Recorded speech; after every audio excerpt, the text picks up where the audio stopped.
Just a quick video. I think before I proceed in talking about tag, I feel almost as if, maybe I'm not, but I feel almost as if I'm misunderstanding the basic premises behind tag. So before I proceed, I'm also reading some Kant. I don't know what that will do, but I still am. Before I proceed talking about tag, and closing up on this argument, I just want to ask a few questions for anyone who advocates this. Abusive Antitheist. Before I get to answering your questions, I just want to say thank you for seeking to better understand this argument. And though our worldviews are clearly diametrically opposed to one another, I must say that I respect you for your humility and hope that I do an adequate job in explaining the Transcendental Argument to you. If you think logic needs to be accounted for, if you are going to be skeptical of what we use, logic, if there is an existence without God, an atheistic universe, if that entails skepticism of logic, or if logic needs to be accounted for with this type of worldview, how are we going to prove logic or reason without using reason or logic itself? How can we be skeptical of reason when skepticism is a branch of reason? Though I'm sure an entire book could be written in answer to this, hopefully a few thoughts will point you in the right direction. First, consider your question. How can one prove logic and reason without using logic and reason? Well, think about all of the atheists out there who ask Christians to prove that their God exists.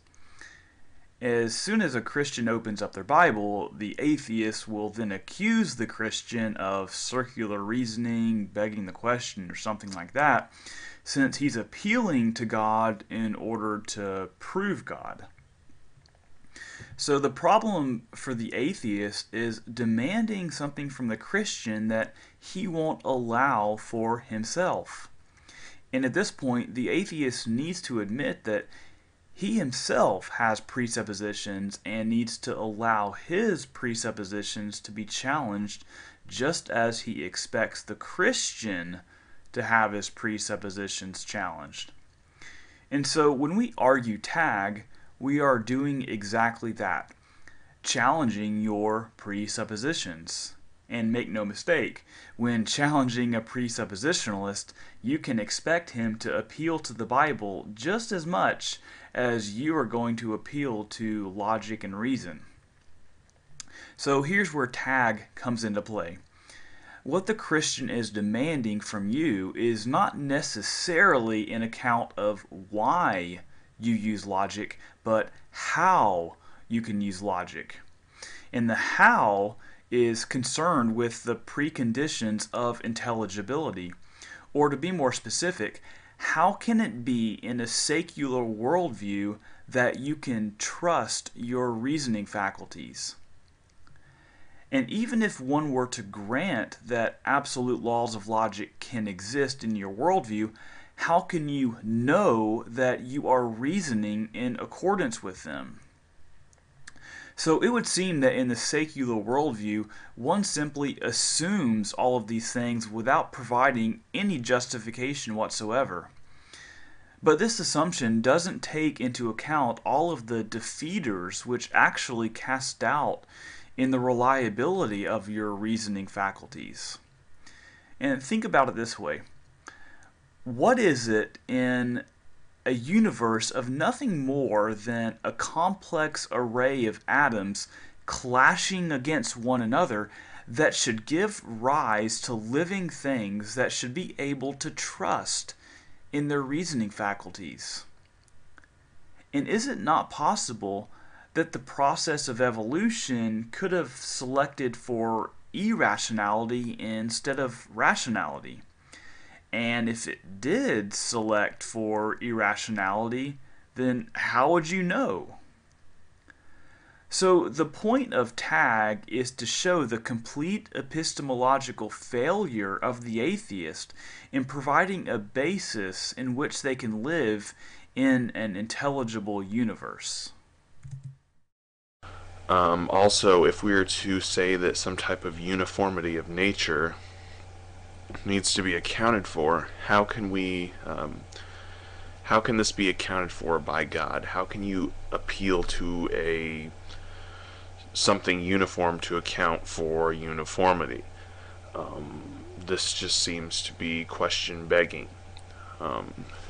But so I guess just how would God be an account for uniformity? It doesn't seem to make much sense. Just saying God is the only account for it doesn't really tell me how that is the best explanation. So before we proceed, I'd like some answers from anyone who can provide them. Concerning the uniformity of nature and even the preconditions of intelligibility, it's not that we're saying the word God as an explanation and that's the end of it. Think about it this way. How can I account for my house being built? Well, even if I didn't know who built it, my claiming a builder built it justifies it having been built.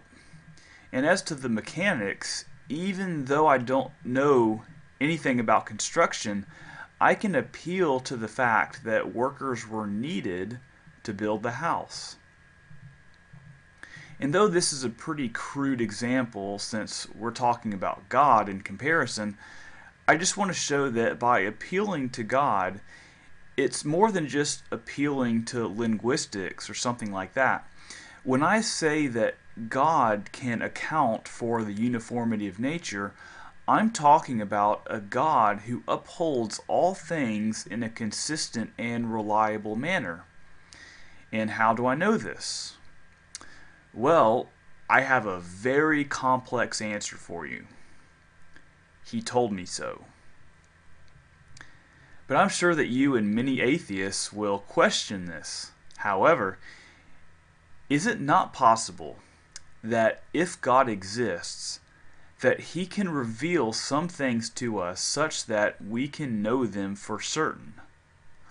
Or to put it in more philosophical terms, is revelational epistemology possible?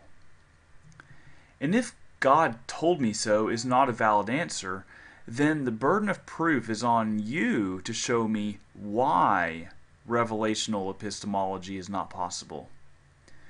So in the end, you can assume all day long that the future will operate like the past.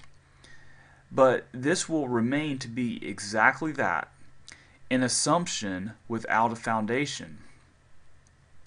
And as with the questions pertaining to epistemology, we'd ask you the same thing. What is it about a secular worldview that there should be a universe that operates in a uniform manner? And even if it has operated this way in the past, why should it continue to operate this way in the future? And to bring epistemology into the mix once more, why should your reasoning process be uniform? Why should you expect your reasoning faculties to continue to operate properly? I mean, assuming that they have been operating up to that point in the past. Well, much more could be said, and I'm sure many questions arise from this explanation, but I hope that my answers at least provided some clarity on what presuppositionalists are getting at when they use tag.